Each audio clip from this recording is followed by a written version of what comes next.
कल किसी रिलेटिव ने मुझसे कमेंट किया कि तुम ये सब छोड़कर अपने में ध्यान दो, तुम्हें क्या मिलता है ये सब करके।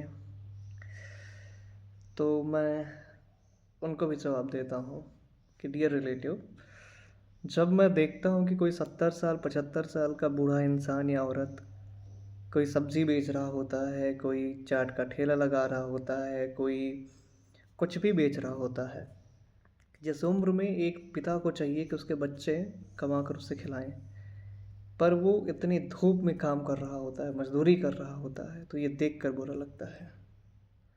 जब मैं देखता हूँ कि 2 महीने 6 महीने और साल भर की बच्चियों के साथ गलत होता है, उसके बाद भी उसे फांसी नहीं मिलती, इस चीज़ को देख कर बुरा लगता है। बुरा लगता है कि मेरा कॉलेज के पास इतना पैसा होने के बावजूद भी जिस लड़के ने टॉप किया या फिर जितने लोगों ने टॉप किया, उन्हें 1 रुपया नहीं दे पाया। इंग्लिश डिपार्टमेंट को छोड़ करके उसने बहुत कुछ किया है मेरे लिए। इस बात से बुरा लगता है। बुरा लगता है कि मैंने 10वीं 12वीं में डिसेंट स्कोर किया, उसके बाद भी 1 रुपया इस सरकार ने मुझे नहीं दिया। इस बात से बुरा लगता है। बुरा लगता है कि इस देश की जीडीपी जितनी है, अगर उसका सही तरीके से यूज़ किया जाए तो भारत में कम से कम 3 बार गरीबी मिटाई जा सकती है। पर उसके बाद भी इस देश में मेजॉरिटी ऑफ सेक्शन गरीब हैं। इस बात से बुरा लगता है। बुरा लगता है कि जो फंड या फिर जितना भी पैसा देश के विकास के लिए आता है, वो आधा हर नेता, कोई भी दूध का धुला नहीं है, उनके बैंक अकाउंट में जाता है। इस बात से बुरा लगता है। बुरा लगता है कि एक सरपंच की 1 महीने की सैलरी 5,000 रुपये होती है, वो अपने पूरे जीवन काल में कमाए तो एक बाइक नहीं खरीद सकता अच्छे से, क्योंकि घर भी चलाना होता है।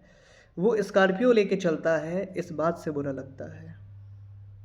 बुरा लगता है कि विदेशों में इतने बड़ी जीडीपी ना होने के बावजूद भी वहाँ प्राइवेट इंस्टीट्यूट नहीं है, प्राइवेट कोचिंग नहीं है, वहाँ गवर्नमेंट में इतनी अच्छी पढ़ाई होती है, और यहाँ इतना सब कुछ होने के बाद भी प्राइवेट स्कूलों का दबदबा है। इस बात से बुरा लगता है। बुरा लगता है, बिल्कुल बुरा लगता है। मुझे इस बात से भी बुरा लगता है कि यहाँ जो डिंडोरा पीटते हैं कि रीवा में सुपर स्पेशलिटी है, ये है, वो है, और जब आप सोमवार को जाओ तो आपको जहाँ लाइन लगती है वहाँ कम से कम 1000 से ऊपर लोग खड़े होते हैं, तो वहाँ उन्हें टिकट कटाने में मात्र 2 घंटे लगते हैं। इस बात से बुरा लगता है कि सरकार को या मंत्री जी को ये नहीं समझ में आता है कि हमें एक हॉस्पिटल के साथ साथ एक नई एडवांस हॉस्पिटल की ज़रूरत नहीं, बल्कि उसी तरह के दूसरे हॉस्पिटल और इंफ्रास्ट्रक्चर की ज़रूरत है। बुरा लगता है कि एमए में टॉप करने के बाद भी मुझे गवर्नमेंट कॉलेज में एडमिशन नहीं मिलता। इस बात से बुरा लगता है। अब कहते हैं तुम ये सब क्यों करते हो, क्या मिलेगा? कुछ नहीं मिलेगा। पर मैं भी सबकी तरह मुंह बंद रख कर बैठ जाऊँ? अगर मुझे ही मुंह बंद करके बैठना है तो आवाज़ कौन उठाएगा? किसी ना किसी, कोई ना कोई एक दिन तो आवाज़ उठाएगा ही उठाएगा। तो क्यों ना शुरुआत मैं करूँ? और मुझे जहाँ जहाँ बुरा लगता है मैं उसका विरोध करूँगा। फिर कोई आते हैं टीवी पर और ये कहते हैं कि बाहर पकौड़ा बेचना रोजगार है। ऐसे में तो भीख मांगना भी रोजगार हुआ, क्योंकि पैसे वहाँ भी कमा रहे हैं, पैसे यहाँ भी कमा रहे हैं ना। तो ठीक है, हम काम करके बंद करके कटोरा ले लेते हैं हाथ पे और बैठ जाते हैं सड़कों पे, तो ये भी तो रोजगार हुआ ना। पैसे तो तब भी आ रहे हैं। देश का दुर्भाग्य है कि जो वर्तमान में किसी प्रदेश के सीएम हैं, वो किसी प्राइवेट स्कूल में चपरासी बनने के लायक नहीं है, पर उन्हें किसी प्रदेश का सीएम बना के रखा है। अगर बोल दो बीजेपी में तो बस तुम कांग्रेस के हो, कांग्रेस को बोल दो तो बीजेपी के हो। जो गलत है मैं गलत को गलत बोलता हूँ, जो सही है उसे सही बोलता हूँ। राघव चड्ढा बहुत अच्छा काम कर रहे हैं, आई सपोर्ट हिम।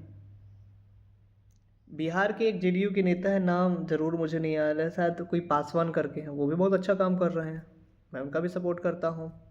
कांग्रेस के भी एक दो नेता है, वो भी बहुत अच्छा काम करते हैं, उनका भी सपोर्ट करता हूँ। बीजेपी में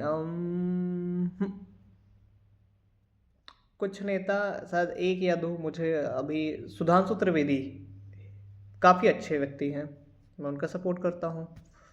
तो ऐसा नहीं है कि मैं किसी एक पार्टी का बायस्ड हूँ या पार्टी का विरोध करता हूँ, पर इस देश को चलाने में और इस देश को डुबाने में एक सरकार का हाथ होता है।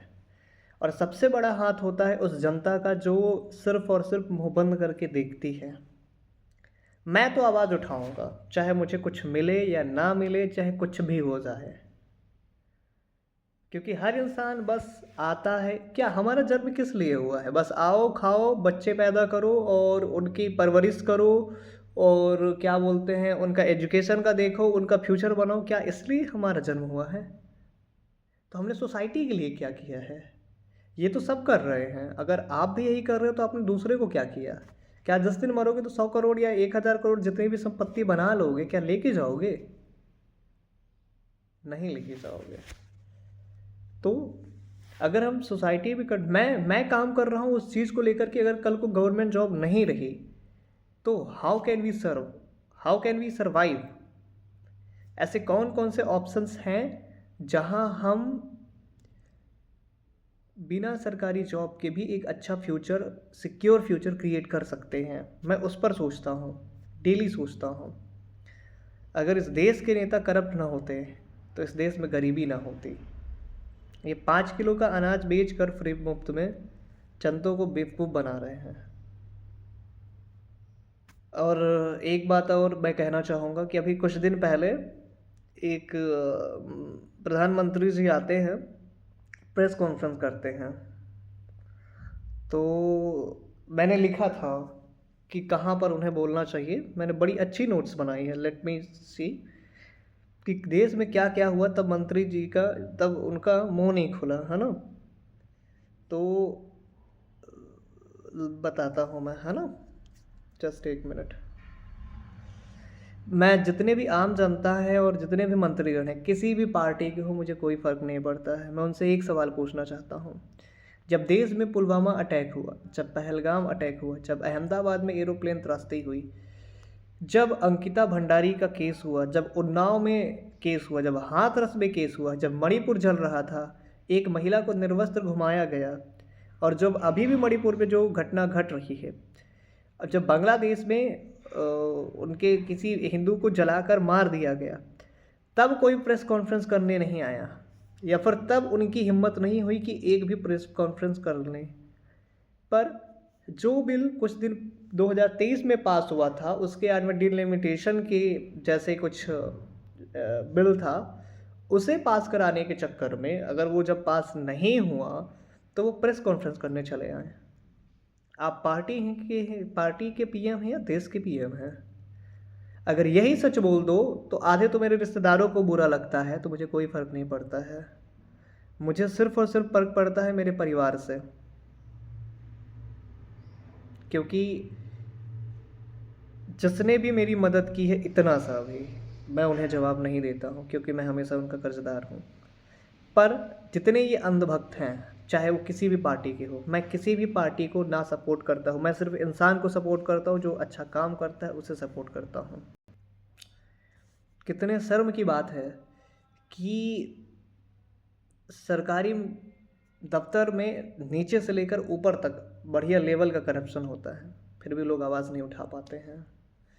कितने शर्म की बात है कि छोटी बच्चियों के साथ रेप हो जाता है, पर हर रेपिस्ट को फांसी नहीं मिलती। अरे फांसी तो बहुत दूर की बात है कि एफआईआर तक नहीं लिखी जाती है, तब भी मैं चुप रहूं। अगर मैं इतना पढ़ने के बावजूद भी, I want to show you something, मैं क्या पढ़ता हूँ। मैं पढ़ता हूँ ये द भगवद गीता, और क्या पढ़ता हूँ, ये द सीक्रेट, और क्या पढ़ता हूँ, विवेकानंद की बायोग्राफी, एपीजे अब्दुल कलाम की बायोग्राफी। अगर इन सब को पढ़ने के बावजूद भी मेरे अंदर इतनी हिम्मत और इतनी ताकत नहीं है कि मैं किसी चीज़ का विरोध कर सकूँ, तो फिर मेरे में और एक अनपढ़ में क्या अंतर है, क्या फ़र्क है? कोई फ़र्क नहीं है।